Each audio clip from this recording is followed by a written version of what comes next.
आप सभी लोग सोचते होंगे कि भगवान श्री कृष्ण की दो माएँ क्यों। पिछली कथा में आपको बताया था कि जो माता देवकी थी वो पिछले जन्म में कैकई थी। वो पूरी कथा आप लोग जानते हैं। जब भगवान श्री राम वनवास के लिए प्रस्थान कर चुके थे, राजा दशरथ की मृत्यु हो चुकी थी, तब कैकई माता को अपने कर्मों पर बड़ा पछतावा हुआ। जब वो भगवान श्री राम से मिली तो उनकी आंखें जो है अश्रुओं से भरी हुई थी। तब कैकई माता ने भगवान श्री राम से कहा कि इस जन्म में आपने कौशल्या की कोख से जन्म लिया है, तो अगले जन्म में आप मेरी कोख से जन्म लीजिएगा। तो भगवान श्री राम ने ये वचन दे दिया कि मैं अगले जन्म में आपकी कोख से जन्म लूँगा। पर आप सभी जानते हैं कर्म तो ऐसे थे नहीं कि भगवान की माता बन सकें। उनको तो भगवान की माता बनने के बावजूद भी कर्मों का दंड भोगना ही पड़ा। अब यशोदा मैया की बात करेंगे। यशोदा मैया ने ऐसे कौन से कर्म किए थे जिनके कारण प्रभु ने यशोदा मैया को अपनी माता के रूप में चुना। जो माता कौशल्या थी वो अगले जन्म में धरा नाम की एक सुंदर स्त्री बनी और उन्होंने अपना जीवन सेवा में समर्पित कर दिया।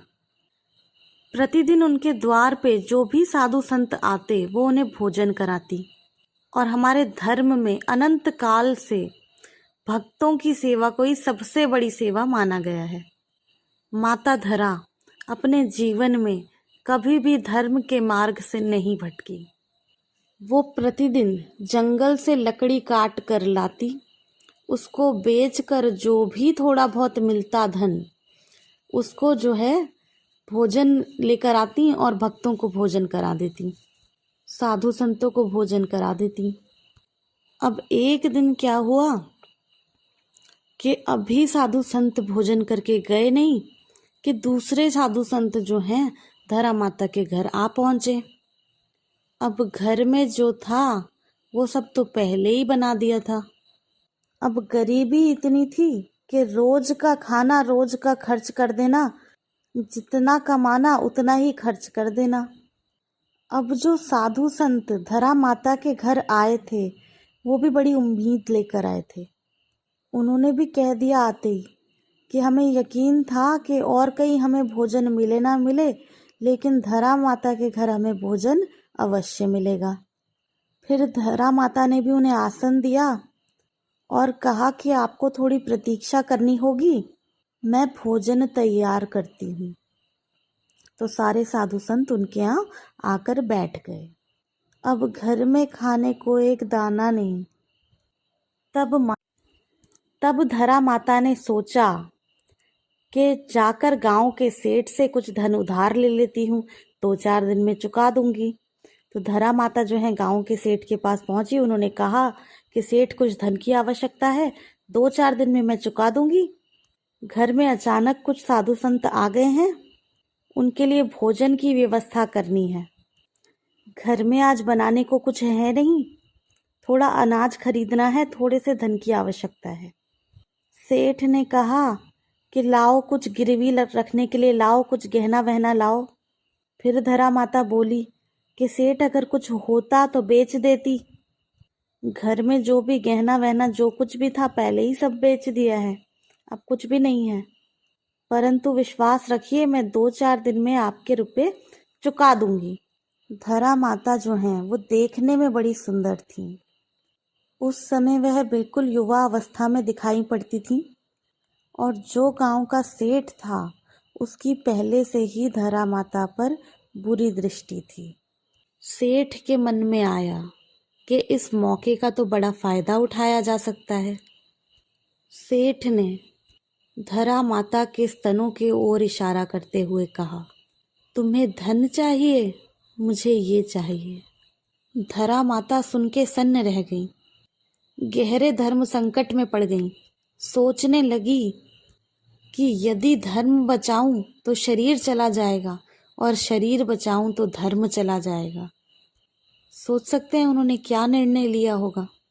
उन्होंने अपने मन में अपने अंतर मन से पूछा कि शरीर जरूरी है कि धर्म, धर्म जरूरी है कि शरीर। धरा माता ने कहा, ठीक है, मुझे ये सौदा मंजूर है, परंतु इस समय साधु संत घर पर प्रतीक्षा कर रहे हैं।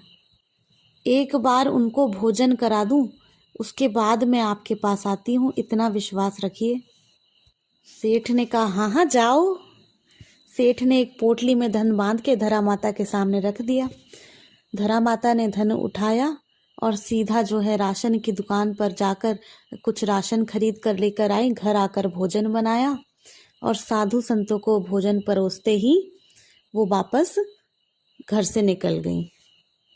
सेठ प्रतीक्षा कर रहा था। उसको पूरा यकीन था कि धरा जो है वो धर्म के मार्ग पे चलती है और उसने वचन दे दिया तो दे दिया, मतलब उसने कह दिया मैं आऊंगी तो वो अवश्य आएगी। धरा माता घर से एक तेज धार वाला बड़ा चाकू लेकर निकली और जैसे ही सेठ के दरवाजे पर पहुंची, उन्होंने अपने स्तन काटकर सेठ के तराजू पर रख दिए। कहा, लो सेठ, सौदा पूरा हुआ, जो तुमने मांगा था मिल गया तुम्हें।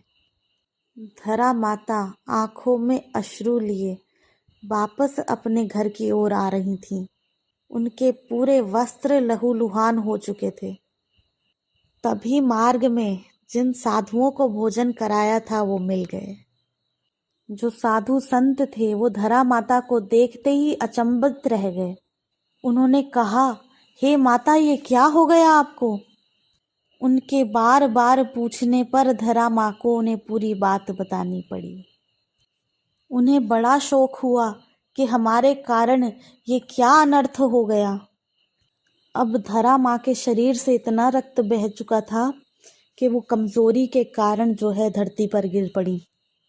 साधु संत जो हैं वो प्रभु को पुकारने लगे कि हे प्रभु, आप कहाँ हैं?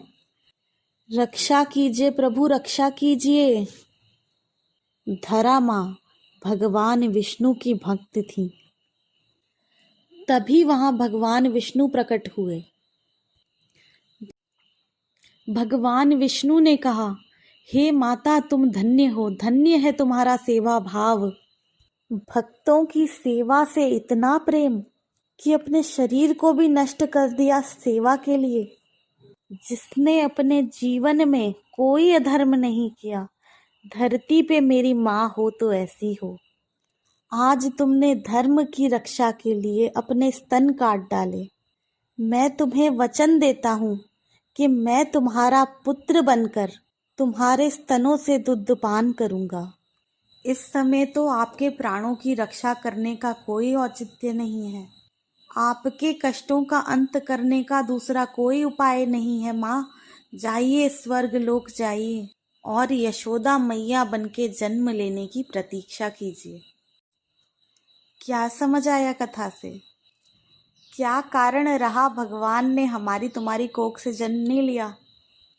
कैसा त्याग चाहिए होता है महान बनने के लिए, यशोदा मैया बनने के लिए। पर आपको मालूम है भगवान को धरती पर आने की ये सब इतना जो कथाएं बनी हैं, ये क्यों बनी हैं?